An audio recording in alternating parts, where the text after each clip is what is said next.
Halo, perkenalkan saya Revan. Pada video kali ini, ayo kita satu hari belajar mengenai teks laporan hasil observasi. Adapun tujuan pembelajaran pada materi teks laporan hasil observasi ini adalah, diharapkan peserta didik mampu mengidentifikasi laporan hasil observasi dengan kritis, cermat, dan semangat, agar dapat melatih kemampuan pancaindera terhadap lingkungan sekitarnya, sehingga menjadi pribadi yang peka, dan peduli terhadap lingkungan, dan sesama. Apakah kamu tahu apa pengertian dari teks laporan hasil observasi? Nah, berikut pengertian dari teks laporan hasil observasi adalah jenis teks yang menyajikan informasi umum mengenai sesuatu setelah diadakannya investigasi penelitian. Jenis teks ini biasanya berisi fakta-fakta tentang suatu hal, deskripsi dan informasi tentang kebiasaan dan kualitas suatu hal yang dapat dibuktikan secara ilmiah dalam teks laporan hasil observasi. Jadi, pada dasarnya teks laporan hasil observasi adalah teks yang lahir dari hasil pengamatan yang kemudian dituangkan menggunakan bahasa yang sistematis. Selanjutnya yaitu ciri-ciri teks laporan hasil observasi. Sebuah teks dapat dianggap sebagai laporan hasil observasi jika terdapat karakteristik-karakteristik berikut. Pertama, bersifat objektif, artinya, teks tersebut harus tidak memihak atau tidak terpengaruh oleh emosi atau opini pribadi penulis. Laporan hasil observasi harus murni berdasarkan fakta dan data yang ditemukan selama observasi. Kedua, penulisannya didasarkan pada data yang ditemukan selama observasi. Ini berarti bahwa teks harus disusun berdasarkan informasi yang diperoleh dari pengamatan yang dilakukan. Data ini harus dijelaskan dengan rinci dan secara terperinci. Ketiga, netral dan tidak memihak. Teks harus tetap netral dan tidak mengungkapkan preferensi atau pandangan pribadi penulis.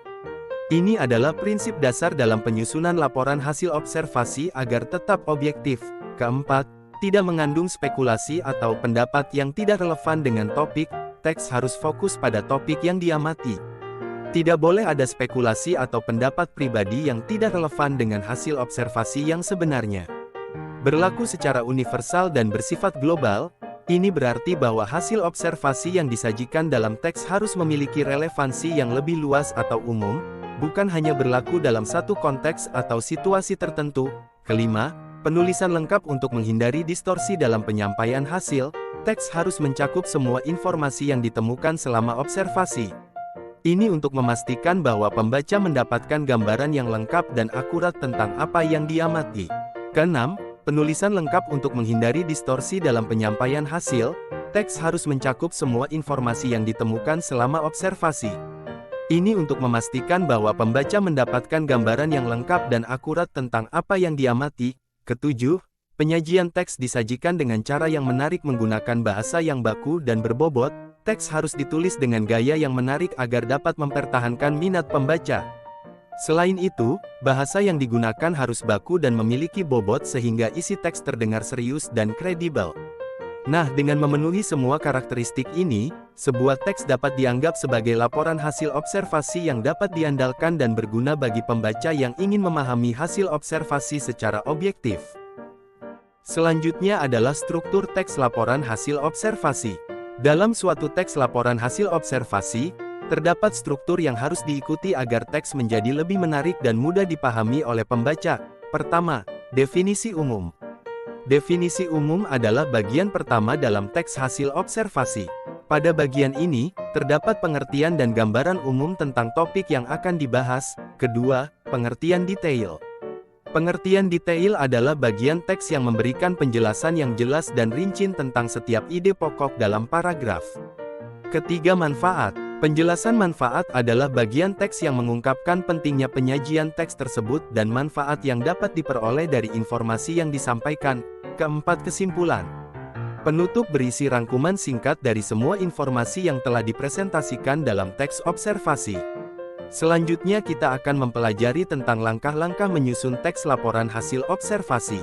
Dalam proses penulisan dan penyusunan teks hasil observasi, perlu mengikuti pedoman yang telah ditetapkan agar hasilnya memuaskan dan dapat dipahami dengan baik oleh pembaca. Berikut adalah langkah-langkah penyusunan teks hasil observasi. Pertama, penentuan judul laporan. Langkah pertama adalah menentukan judul laporan berdasarkan hasil pengamatan yang telah dilakukan. Judul ini harus sesuai dengan tema dan urutan yang akan dijelaskan nantinya. Kedua, penyusunan kalimat pembukaan.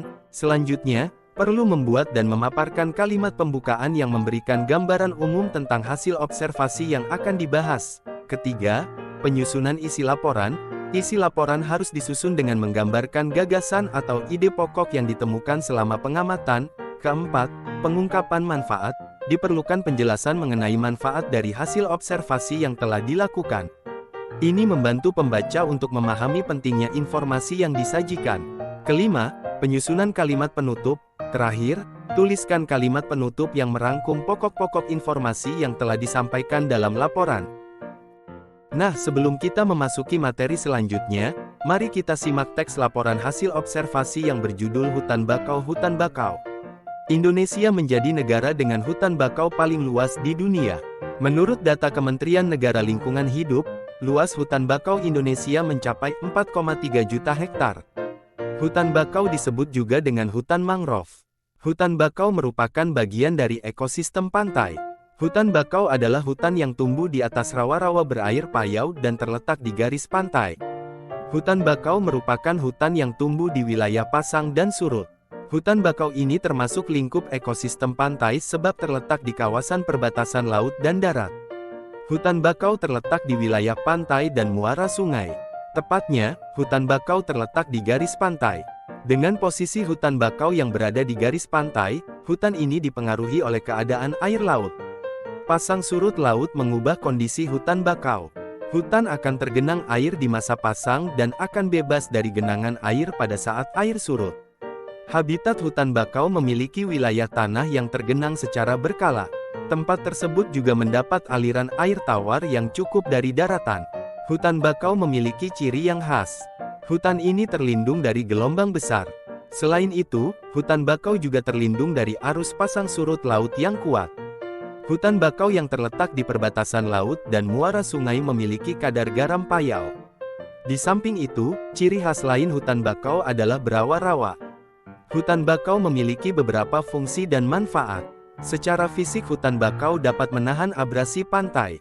Pada saat datang badai, hutan bakau berfungsi sebagai penahan badai dan angin yang bermuatan garam. Di samping itu, hutan bakau dapat menahan intrusi, peresapan, air laut ke daratan.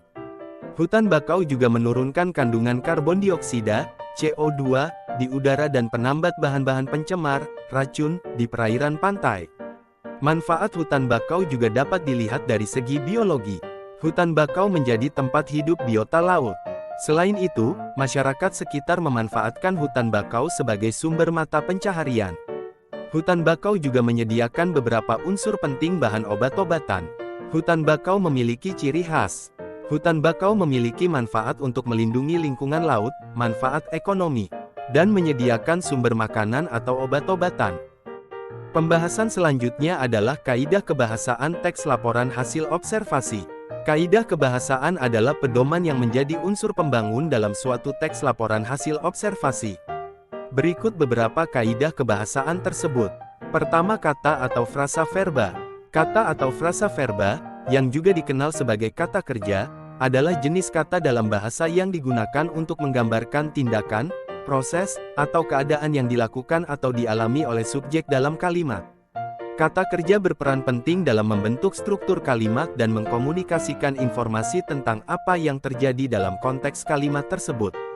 Contohnya yaitu, hutan bakau disebut juga dengan hutan mangrove dan juga habitat hutan bakau memiliki wilayah tanah yang tergenang secara berkala. Kata yang bercetak tebal adalah verba. Kedua, kata atau frasa nomina. Kata, frasa nomina, yang juga dikenal sebagai kata benda, adalah jenis kata dalam bahasa yang digunakan untuk merujuk kepada orang, tempat, benda, atau konsep. Contohnya, hutan bakau, biota laut, dan juga masyarakat. Materi selanjutnya yaitu kalimat definisi dan kalimat deskripsi. Pertama, kalimat definisi. Kalimat definisi adalah kalimat atau pernyataan yang digunakan untuk menjelaskan atau memberikan definisi yang jelas dan khusus tentang suatu konsep, objek, atau istilah. Tujuan dari kalimat definisi adalah untuk memberikan pemahaman yang lebih baik tentang apa yang dimaksud dengan suatu kata atau konsep, terutama jika istilah tersebut mungkin tidak begitu umum atau telah diartikan secara khusus dalam konteks tertentu. Contoh kalimat definisi yang terdapat dalam teks laporan hasil observasi berjudul hutan bakau sebagai berikut.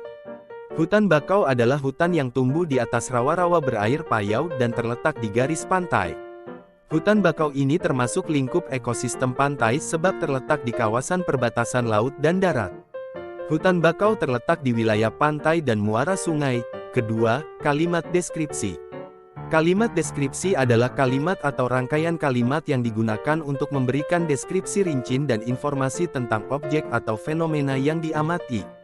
Tujuannya adalah untuk menggambarkan dengan detail bagaimana objek atau fenomena tersebut terlihat, berperilaku, atau bagaimana karakteristiknya. Contoh kalimat deskripsi yang terdapat dalam teks laporan hasil observasi berjudul hutan bakau sebagai berikut. Dengan posisi hutan bakau yang berada di garis pantai, hutan ini dipengaruhi oleh keadaan air laut. Pasang surut laut mengubah kondisi hutan bakau. Hutan bakau memiliki ciri yang khas. Hutan ini terlindung dari gelombang besar. Selain itu, hutan bakau juga terlindung dari arus pasang surut laut yang kuat. Keempat, kalimat simpleks. Kalimat simpleks adalah kalimat yang terdiri dari satu klausa atau satu ide pokok. Dalam kalimat simpleks, hanya terdapat satu subjek dan satu predikat yang membentuk sebuah gagasan atau informasi yang lengkap. Titik. Berikut contoh kalimat simpleks dengan bermacam pola.